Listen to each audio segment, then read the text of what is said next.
as Monday draws to a close in Kyiv and in Moscow. Here are the key developments of the day. A Russian missile hit a crowded shopping mall in the central Ukrainian city of Kremenchuk.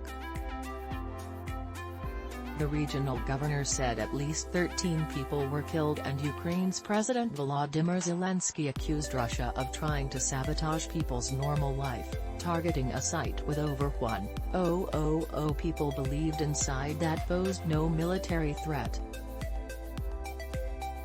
Monday also saw deadly attacks in other Ukrainian cities including Kharkiv and Lysychansk, Ukrainian authorities said. More than 50 Russian missiles hit cities across Ukraine over the weekend. NATO aims to increase the strength of its rapid reaction force from 40,000 to 300,000 troops, the alliance's Secretary-General Jens Stoltenberg said. Stoltenberg called the change part of the biggest overhaul of collective defense and deterrence since the Cold War. NATO allies will meet this week in Madrid and are also expected to approve additional aid to Ukraine. Zelensky met via video with group of 7 leaders at their summit in Germany, and urged them to approve more military help for his country.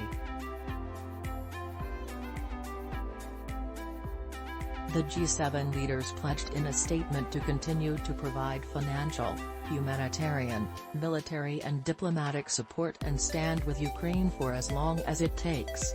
Russia appears to have defaulted on its foreign debt for the first time in over a century, after sanctions blocked the country's Russian officials reject the designation as artificially forced by the West, because Russia has the money but the U.S. Treasury and may close the last pathway for American investors to receive debt payments.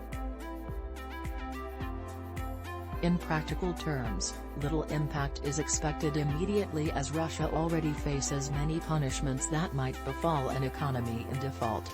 A Russian court set a July 1 start date for the trial of U.S. basketball star Brittney Griner, her lawyer told NPR. Russian authorities arrested the WNBA player for allegedly carrying cannabis vaping products in February, days before President Biden announced sanctions against Russia for invading Ukraine.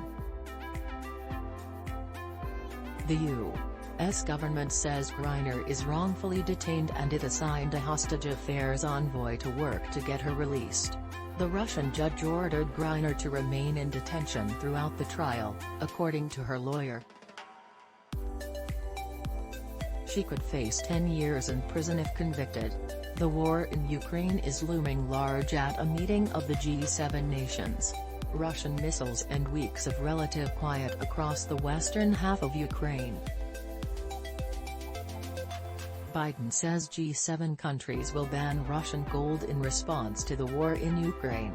Russia's war in Ukraine is changing the world, see its ripple effects in all corners of the globe.